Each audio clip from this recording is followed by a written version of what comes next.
So anyway, we've gone around and looked at a lot of stuff that's going on here at Nikola, and we've been pretty impressed. But what I really think you need to know is that the people in back of some of this impressive engineering are with me now. And what I'd like to do is have them introduce you.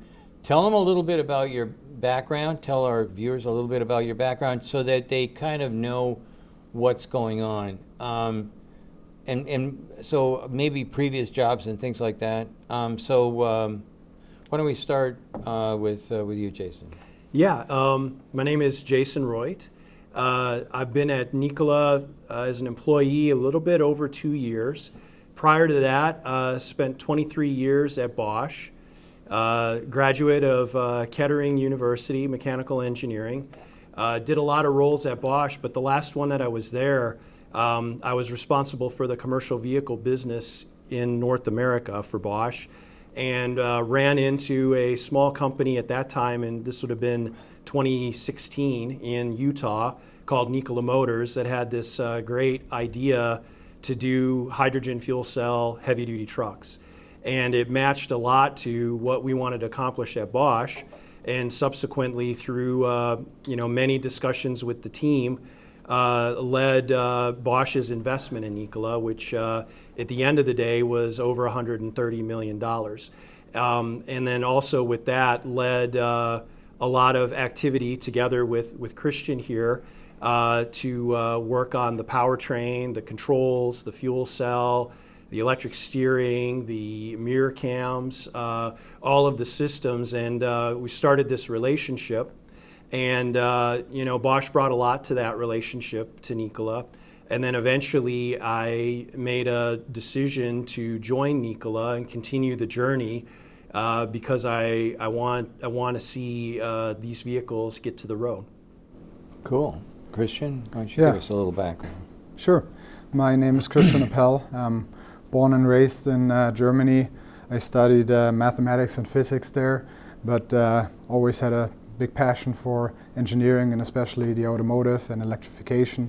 So I went right into engineering, worked with Bosch as well before, first in Germany, then about 6 years ago moved to the US, spent some time in Michigan, spent some time in California, worked with a lot of the automotive startups there before I started getting engaged with Nikola as well at the same time as Jason did. So was early on involved in the investments in all of the projects that we executed. I was in the role of the customer chief engineer, so I was responsible for all of the project execution, the technical side, so to say. And then at one point also decided to go all in with Nikola and come over and ultimately lead now the fuel cell truck program as the global chief engineer. And I'm also overseeing all of propulsion engineering across the platforms. Well, we had a chance to look around and see how much construction you've got in and stuff like that. And it seems like you're building all over the place. So we saw the other building where you're going to be doing the manufacturing. Here, this place is, it's hard to believe how much construction is going on, and in every different direction. I don't have any idea, I guess right now, where would you, how many people are you thinking of you're going to need here at Nikola? Well, I do think on the engineering side, we now have probably about 500 people or so, and we will need a lot more. So we will need to hire a lot more engineers to be able to execute all of our programs, to be able to do all of the testing we want to do in-house. You mentioned all of the construction going on here. We had actually purchased a lot of this testing equipment already years ago, so it's sitting in storage at the moment, ready to be installed. And a lot of what we're doing here in the remodeling in our headquarter facility is to prepare the facility to have all of this testing equipment installed.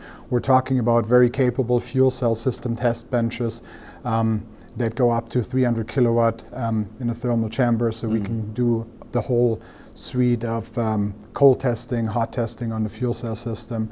We have battery test benches. We have an e-axle dyno that's capable of driving these heavy e-axles or very, very high power e-axles. And we also will install a chassis dyno down in our Coolidge facility in a thermal chamber that's capable of up to 800 kilowatts. And all of that will enable us to execute our programs in a faster speed in order to get to our projected market introduction dates. So if you're going to need dyno people, I can tell you for sure there's a lot of dyno people that are going to be coming on the market soon from the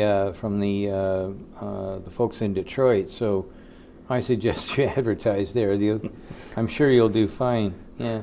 The other thing that I was kind of interested in was the infrastructure. We went outside. You showed me the new filling stations that you've come up with, and the potential for showing like a 10-minute fill for the fuel tanks and stuff like that. To me, that's huge. Can you give us a little background on that? Yeah. Maybe I can give a little background of the technology side, what we're doing there, and then have Jason speak to the build out of the infrastructure and the stations. So on the technical side, the challenge is that what we have today available in terms of both components and standards and protocols for the hydrogen fueling is not sufficient to reach our goals for the 10-minute fueling. So we're working together with an industry group and establishing, sourcing, working with suppliers to essentially develop new hardware that's capable of a higher flow fueling for 700 bar. And that is specific to the heavy-duty commercial vehicle applications. Same time, we're working on the protocols, we're working on an advanced communication between the station and the truck to have a better handshake, to really optimize the speed of the fueling, to then get to the 10 minutes and also have a very safe fueling event. And that ultimately will enable us for the fueling times.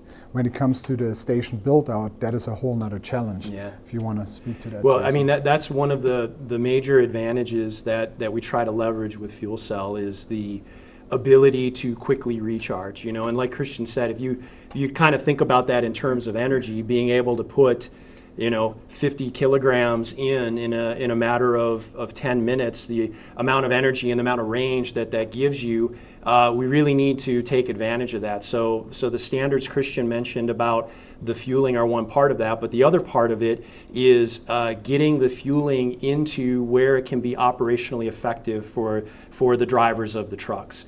And there, we've gone through a little bit, I would say, of an evolution as a company in our approach on that. The original idea and the actual theoretical lowest possible cost is to produce hydrogen in the same place that you dispense it and fuel it. But that presents other challenges, more practical challenges, and let's take like Southern California as a good example. If you need a good 8 to 10 acres of space to operate, commercial vehicle with trailer fueling, and also have storage and generation and access to green electricity, that becomes a little bit impractical to get all of those in a location very close to an interstate or a shipping center. Or another good example would be like the Port of LA and the Port of Long Beach, trying to get that in. And by the way, that's also one of the major challenges to scale up battery electric semi-trucks, is to get that amount of power coming in to do anything at scale. And so what we've arrived at now is our strategy, and this is some maybe additional detail behind some of the announcements we've made, is what we call a hub and spoke model, which is to produce hydrogen at scale with the right amount of clean energy coming in, liquefy it and transport it with our own trucks into areas and fueling stations that are very effective operationally. And that would be a good example of that would be our agreement with Travel Center of America. So here's an existing operator of truck stops who will provide us some space to put in a fueling and a storage of hydrogen in an existing truck station. And so now we've kind of got the best of both worlds. We have hydrogen scaling up at a lower cost with the right amount of clean energy used to make it. We've got existing truck stations that are very convenient to operational and logistics centers. And now we can provide to customers this whole package of hydrogen with a quick fueling standard that they can come in and refuel the truck in 10 minutes or so. And so can also all of the other trucks that they use, and probably also other companies using that same truck stop. And now we're working exactly like a diesel truck stop today, providing clean hydrogen coming in with a quick refuel at a competitive price. And and that's kind of everything we have to triangulate here, because the biggest benefit outside of the truck in the technology on the truck is to get hydrogen at a certain price point where it's competitive to diesel. And once we can achieve that, then we really think that the doors will open up for implementation on this on a wide scale. So with that in mind, and being that I've got the two guys that could probably answer this question, what do you think the biggest challenge is going to be for Nikola and its products? That's a great question. I mean, That's why they there gave me are a the number details. of challenges, and any of them individually, if we don't solve, would hold us back.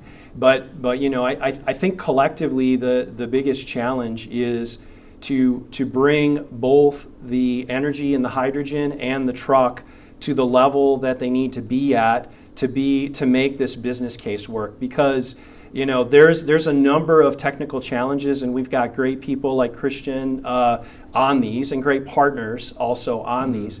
But in the end of the day, we're talking about commercial vehicles that people buy for a singular purpose. They don't buy them to be cool. We would like them to buy them to help make the earth a better place. But the reality is, people buy these trucks to make money.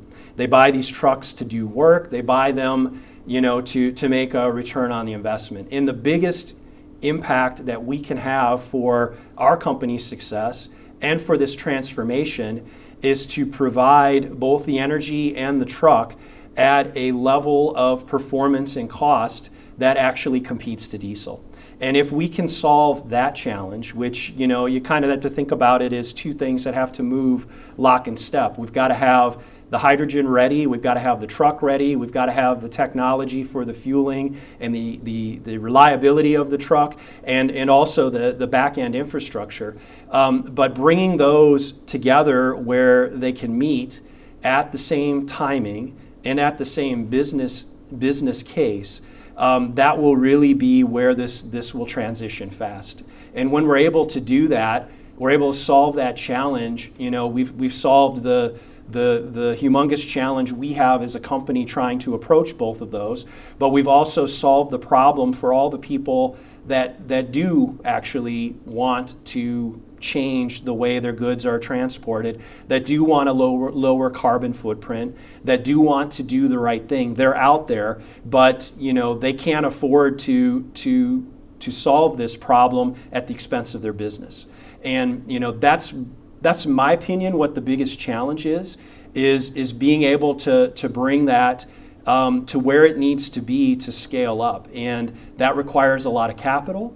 That requires, just like every new startup, when you start to make things at lower volume, they cost more. You can't put that cost on the customers, the implementation, and eventually as you scale up, your costs go down. So, solving that issue is, in my personal opinion, the hardest part. Now, that's the pinnacle of several other hard problems to solve. And that's part of the challenge and the beauty of what this company, I mentioned back in 2016 where it was the dream of basically 25 people who had openly spoken no bloody clue how difficult this was. And God bless them, because if you had an idea of how difficult this was, you maybe would have never started it. And I think a lot of people are in that boat when they start new companies. So bringing that together, solving that problem to provide a cost-effective alternative to diesel, that's a problem for the earth in a nutshell. Yeah.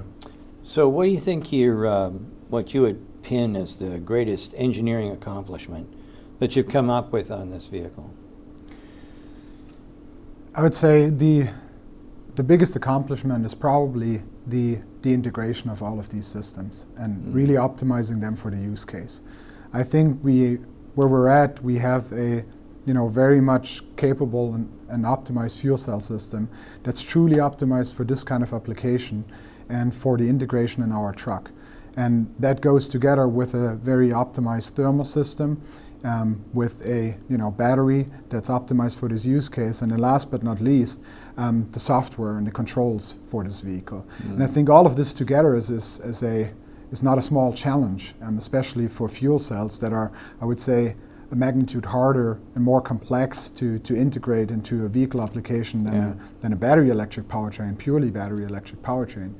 And then once you go to the controls and once you think about the durability requirements for these kind of applications, we're talking 20,000, 25, 30,000 hours, 700,000 to 1 million miles, depending on the use cases.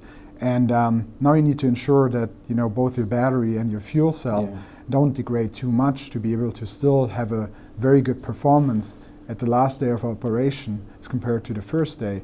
And that's a lot of essentially the brains of the vehicle, how to control that, how to ensure that you operate the fuel cell in a very good and optimized way, that you operate the battery pack depending on what kind of technology and chemistry you're selecting for the application, operating that in an optimized way. I think this is probably overall, I think the biggest achievement to have done this kind of integration task. I would say lastly, and what's really important for us is also the driver experience. So integrating all of that then with a very good interface to the driver, to be able to have a driver enjoy what they're doing, to be able to have a good feel when driving the vehicle. And I hope you can speak to that after having driven those vehicles. And I'm glad for all the feedback you've been giving us. I think those are probably the most important points for me. Well, I did drive the vehicles. I drove both the fuel cell and the BEV, and I can tell you for sure that that for me, one of the greatest accomplishments you've got, without a question of a doubt, is the pain and suffering you're going to save from people who drive trucks.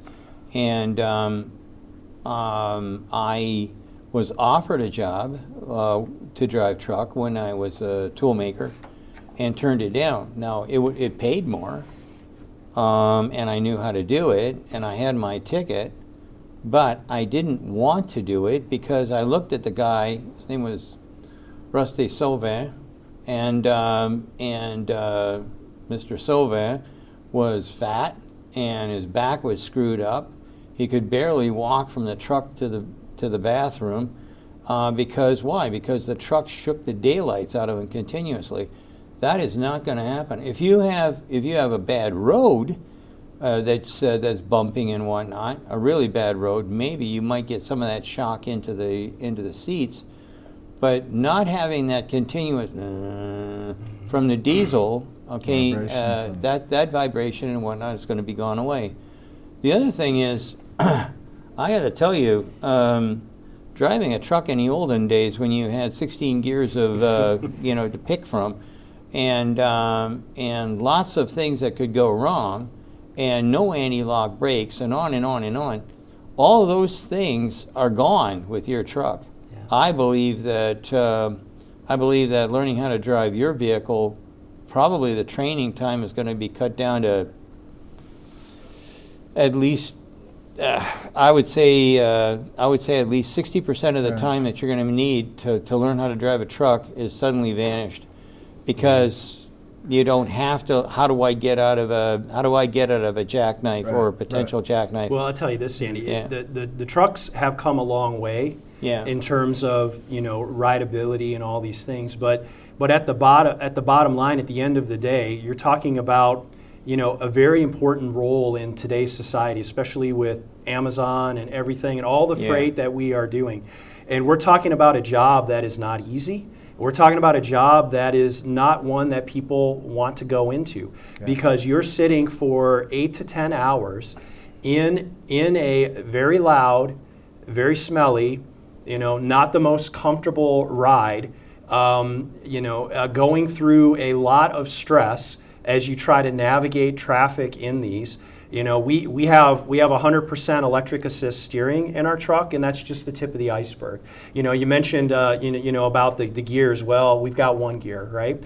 And in the lack of the noise, the lack of the smell, the easier experience that has, take that and put on top of it now the connectivity to the outside world that we all expect today. Yeah. You know, that is really, you know, where that industry is not where it could be in terms of connectivity, not just, you know, what we want to do when we're relaxing, or, you know, music or radio or whatever, but no, we talk about connectivity to the truck, to the loads, to the dispatch, Yeah. to the data in the back of your trailer. All of these things, we believe, and we've got really good, starting now to get really good experience with our customers. We believe that this will help alleviate what is really a constraint right now in terms of attracting people to be drivers. You know, and now you put them in a state-of-the-art electric vehicle that has a drivability that is you know, magnitudes better than what you've had experienced in a normal semi-truck. Our customers believe this too, that this will help attract more people. And you know, if we can do this in the right way, I mean, these are well-paying jobs. These are jobs that are critical for how we do things here in terms of logistics. It's really exciting, and on top of that, you know, all of the environmental benefits. So it's a real exciting time to get these out on the road. Right. And consider what the time right now. We're so constrained with driver turnover, with the shortage, and now you bring a product to the market that can get the drivers excited, that can make their day, you know, more comfortable, that can make their job easier. Now, you know, we're in a situation where the fleets are fighting for drivers. They're offering more incentives. They're having them, you know, pick which truck they actually buy and so on. So we do believe this is a big, you know, selling point for us, essentially to make a better work environment, create a better work environment for the driver. Well, I can tell you one thing for sure, because I was talking to some folks at Faraday, and I was talking to them about one of the biggest issues they have, and that's getting their equipment and whatnot off ships. And they said, and I don't know how true this is, but I will repeat it, you know, with a proviso. And I'm telling you, they said there's 1,000 trucks standing in line waiting to get whatever comes off that ship loaded onto their backside and hauled out. 1,000 trucks all running at the same time. That is ponderous. When you start thinking about, and by the way, idle is the worst condition for pollution. There's no miles per gallon and whatnot. And now you look at your product, and if I'm running the battery, there's nothing going on. There isn't anything. If I'm running the fuel cell, there's a little bit of noise, and you're dripping water. If it would even run, it. you might run it on idle. It might actually turn off at very low speeds if there's no load request. And since we still have a battery in our fuel cell trucks, the fuel cell might not even be on while you're waiting in line there. But you can keep what I'm saying is the operator, the trucker, is kept at a comfortable state. Absolutely. He doesn't have to all of the auxiliary systems are on whatever, and working. Yeah, I mean, if you really want to understand the problem we're trying to solve, we'll invite you. We work really closely with Vic LaRosa and the TTSI team out of Long Beach. Spend a day with one of their drivers because we've been out That's there. where I got the information from. Yeah, because it is on a good day they will average 5 miles per gallon. Think about that, on their diesel fuel economy, and the most of that idling behind other trucks. Can't even roll the windows down because of the noise and the smell. Yeah. And then you contrast that against 70 plus ships outside of the LA basin trying to get into the port. People talking about trying to find ways to put more trucks in to the port to alleviate that. in what should be one of the most beautiful spots in the U.S. in Southern California.